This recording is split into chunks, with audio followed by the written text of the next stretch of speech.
بسم الله الرحمن الرحيم aad baan ugu faraxsanahay dhalinyaro inaan halkan iskugu nimanay si danaheena iyo umuurahayna khuseeya iyo mustaqbalkayna hor yaala aan aragti uga wadaagno aniguna intaas u maan qayb ka ahay shaqadayduna waxay tahay intaas oo kaliya waxaan soo gudbiyaa cashiro iyo aragtiyo iyo mafaahiim aan isleeyahay waddankeena duruufaha ka jira qofka ku koraya waxay ka caawin karaan safarkiisa duruuf baynu ku wada kornay xaaladaha iyo duruufaha qofka dhalinyarada ee Soomaaliga ku koraana kuwo in aad loo faahfaahiyo la sharaxo u baahan maaha laakiin waxa in aad loo sheego u baahan qofka mashaakilaadka ka soo dhex gudbi kara muxuu u baahan yahay maxaa noqon kara xalka ugu fiican ee mushkilad noocan lagula tacaamilo waxaan ku soo ururinayaa maanta talada aan rabo inaan idin la wadaago dhalinyaroy afar shay afartaas waxaan ka bilaabayaa oo aan isleeyahay way ugu mudan tahay maan togan manhaj ama maan furan ama laab wanaagsani waa furaha wax kasta oo wanaagsan oo qof dhalinyaro u qabsoomi kara haddii maskaxda ama maanka ama sidaan wax u arkaynaa xumaato wax kasta oo ku xiga uu xumaada dhalinyaro haddaynu isnaqaano mushkiladaha ugu weyn ee maanta ina haystaa waa mushkilad aragti waa mushkilad maan waa mushkilad habfakar weey mushkiladaas xalkeegana waxaan u malaynaa inay wax badan oo inaga maqan tahay for example haddii qof aad siiso salaano badan salaan jaranjarada lagu fuulo meel haddii aad siiso qofkaasina uu god ku dhex jiro qofkaasi haddaanu aqoon jaranjarada iyo salaanka in la tiiriyo oo la sare istaajiyo si kor loogu fuulo salaano badan oo siisaa waxba ma tarayaan waayo salaanada badan waxa ka muhiimsan inuu qofku og yahay hal salaan oo uu isticmaalo oo uu sida saxda ah u isticmaalo ayaa ka xigtay inuu godka ka soo dhexbaxo taa waxaan u isticmaalayaa mushkiladaha badankeena inagu xeeran dhalinyaro oo u badan kuwa inaga waaweyn waxa sii weyneeya oo u ekaysiya mushkilad aynaan xallin karin aragtideena iyo fahamkeena sida maskaxdeena u qaabaysan tahay maskaxdeena barnaamijka ku shubmay maskaxdeena iyo sidaan adduunyada u aragno iyo sidaan ula falgalno fursadaha iyo sidaan ula falgalno caqabadaha waxa saameynaya way aragnimadan la korayno familigeenu sidoo noo soo ababinayo macluumaadka bulshadu ina siinayso dadka kugu hareeraysan waxay ka aaminsan yihiin waxa soo dhamaan saameynaya laakiin furuhu waxa weeye dhalinyaro haddii aynaan maankeena ka shaqayn wax badan baa inaga khaldamaya xitaa waxa inaga khaldamaya fursadina hor taala inaynaan ka faa'iideysan karin marka waxa jirta maqaalo ama hadal cajiiba oo macallinkaygu yiraahdo inaanad fursad helin adigoo diyaarsan oo wax walba ku diyaarsan yihiin oo dadaalay oo isqorsheeyay luuqada yaqaan xirfada yaqaan koorkaaga soo dhisay fahamkaagu dhisan yahay communication skills fiican leh isgadi kara wax garanaya karti leh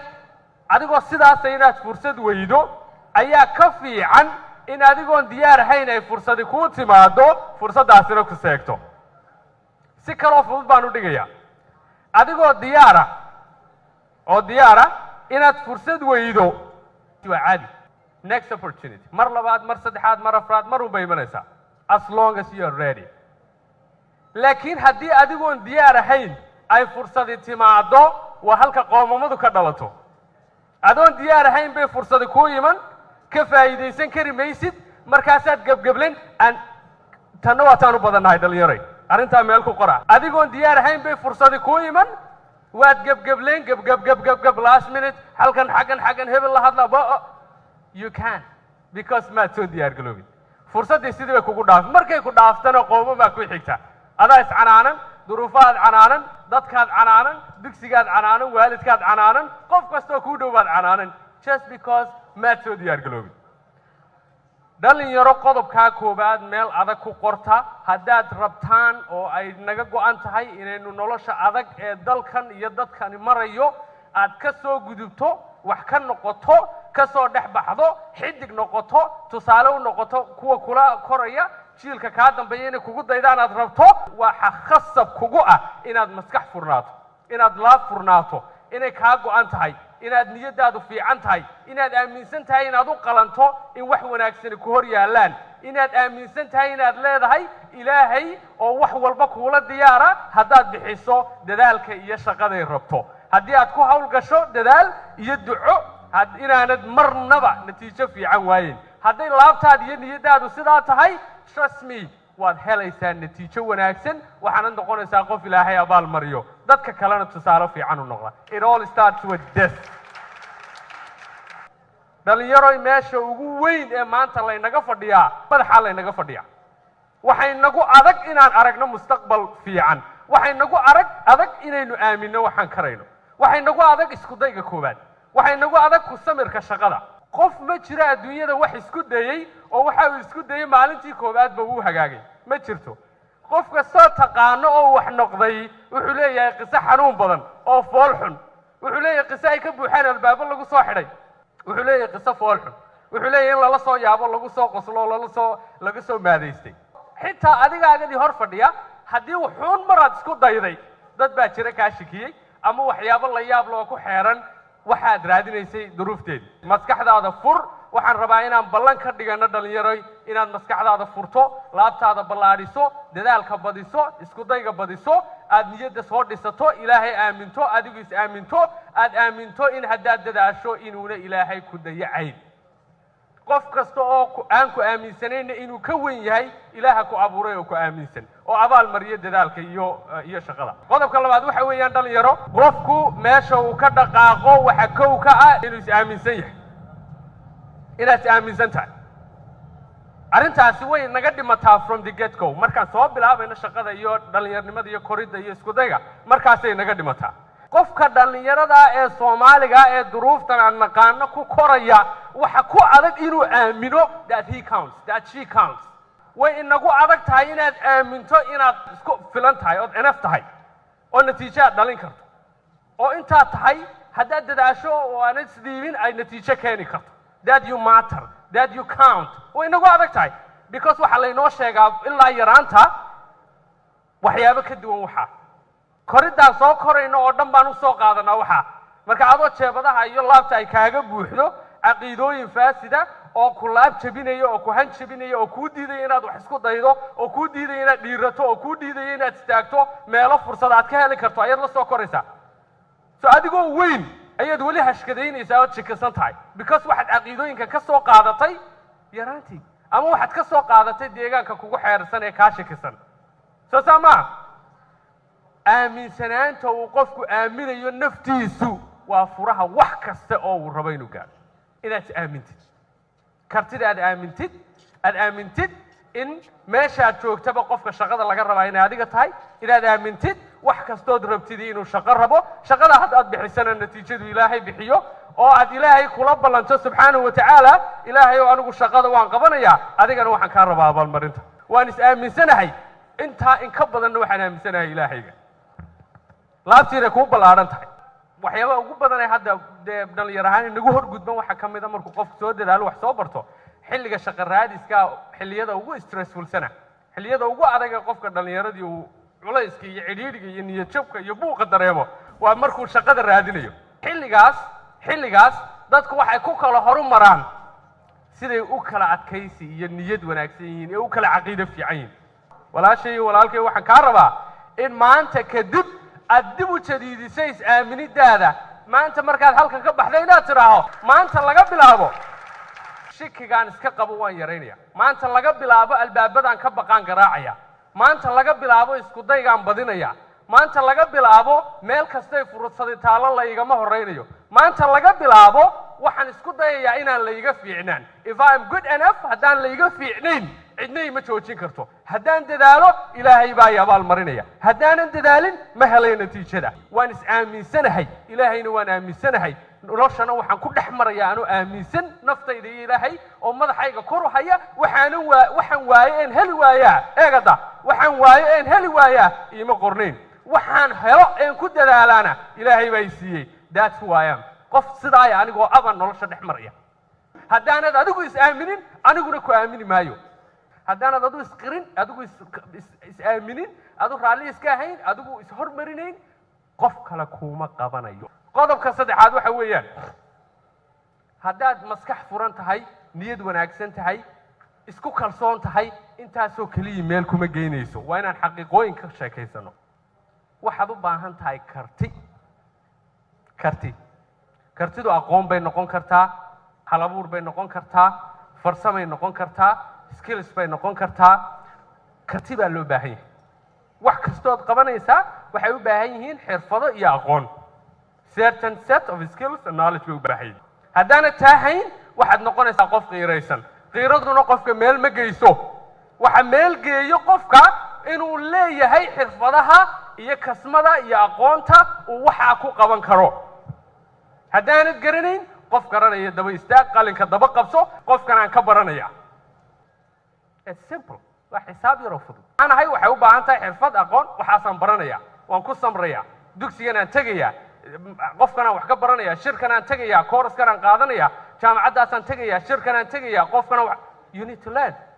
waa inaad wax baratid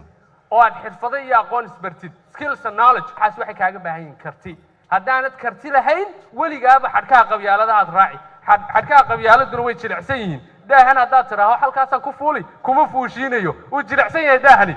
wuu kuu soo go'ayaa xadhig kastoo kale oo aan ahayn karti iyo aqoon iyo xirfad iyo kalsooni iyo iimaan iyo duco iyo dadaal uu go'ayaa qof kastoo wax raba inuu noqdo wuxuu noqdaana ay sustainable noqdaan waa inuu raacaa xadhkaha adag ee kartida leh waad iga maqasheen ma meelaha kale markaan ka hadlaya leh ama haddaad shaqayn hadda adigoo yar baad shaqayn oo dadaali oo dhididi ood iscidhiidhini ood naftaada diiq gelini ood culays isa saari si aad u nasato markaad weynaato ama adigoo weyn oo 50 jira oo 60 jira ayaad baalbiyeer iyo kaariyoone ku shaqayn ood yaanyo gadi it's this labadaas weeyaan ama haddaad shaqayn ood cadaabi si aad hadhow u nasato u baashaasho ama haddaad baashaali oo hadhow aad cadaabi labadaas weeyaan qodobka kale ku sheegay waa karti hadda wax isbar hadda xirfadaaga soofee waxa la yidhi laba nin baa kayn galay laba waxay haystaan saafkii lagu goynayay geedka mid ka midii markiiba 20 geed buu soo jaraa nin 20 geed buu soo gooyaa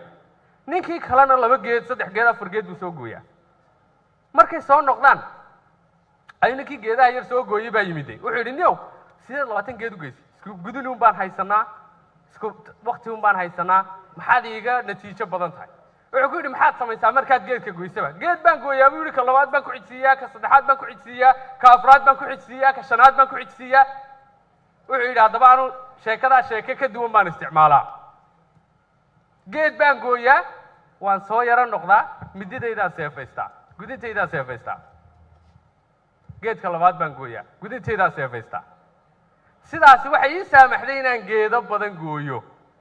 natiijo badanna saa ku helo adiga waxaa lagaa rabaa meeshaad garaacaysid garaacan adigaa ku dhammaanaye mar kastood isku day iyo dadaal cusub samayso inaad ku noqoto xirfadaadii dib ugu noqoto maskaxdaadii refresh garayso aqoontaadii refresh garayso waxaad taqaanid dib ugu noqotid wax badan oo taqaanood moodaysa in lagu shaqeeyo shaqo ku raadinaysaa is outdated waa laga yimiday baa laga yaaba haddaanad la socon markaa halka la socdo maanta waad ka hadhaysaa keyrka waa inaad update garayso telefoonkaagu waad aragtay marka waxoogaa aad joogtaba wuxuu ku leeyahay update garee sax naftaaduna waxay ku leedahay update garee laakiin naftaada ma rabtid inaad update garaysid waayo waxaad u haysataa ceel biyo iska soo burqanayaad u haysataa it's not that's why badankeenu aan u wada niyad jabsanahay because naftaada weli ma update garaynaysid naftaada xirfadihii ay baratay 5 sano ka hor 10 sano ka hor ayaad rabtaa inay ku shaqayso 2023 and it doesn't work like that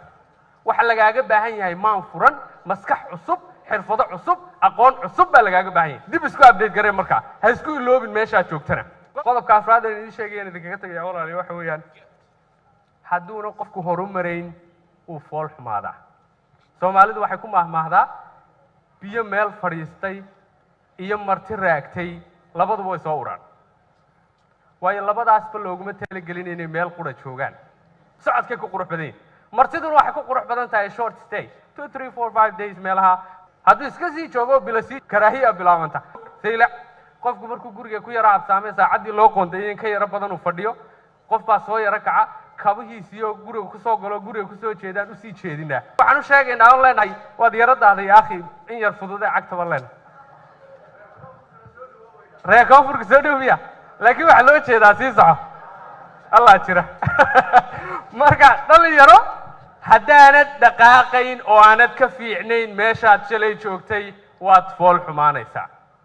qofku hadduu meeshii shalay uu joogay maanta joogo waa laga tagayaa waxaad u baahan tahay inaad maalin walba waa inay wax kuu kordhaan maalin kasta waa inay wax kuu kordhaan sanad kasta waa inay wax kuu kordhaan aqoontaada waa inay wax iska bedelaan hankaagii waxaad doonaysid waa inay wax iska bedelaan dumuuxaagii damacaaga waa inay wax iska bedelaan diidmadaada waa inay wax iska bedelaan doonistaada waa inay wax iska bedelaan waa inay wax iska bedelaan the way you view the world shalay haddaad adduunyada suquuqulka arkaysay maanta waa inay wax iska bedelaan dadka saad u aragtid waa inay wax iska bedelaan sidaad nolosha uga fikirtid waa inay iska bedelaan sidaad the way you think about yourself xitaa waa inay wax iska bedelaan waa inaad dee maaragtay xuub siibanaysid ood hore u socotid oo si joogta ah aad uga dhaqaaqaysaa haddaanad sidaa isku riixayn meeshaad la qabsatay baad joogaysaa barti yaqaana bari uma korodho meeshaad la qabsatay uun haddaad joogto waxba kuu kordhi maaya waxaan kuugu soo gabagabeynayaa walaal noloshu way adag tahay laba jaanis baa kuu yaala waa inaan isla qirnaa waddanka ku dhex dadaalidiisii wax ku dhex dhisidiisii wax ku dhoqoshadiisii is not easy waa inaan nii sheegaa inaan idinkala baqa maaha inaan qof ku raali geliyo maa wax walba wax badan baa inaga khaldan oo aan noo hagaagsanayn it's challenging soo maaha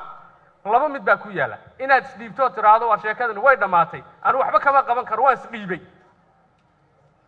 iyo inaad tiraahdo waan dagaalamayaa anigaana guulaysanaya noloshu way adag tahay anigaa laakiin ka adag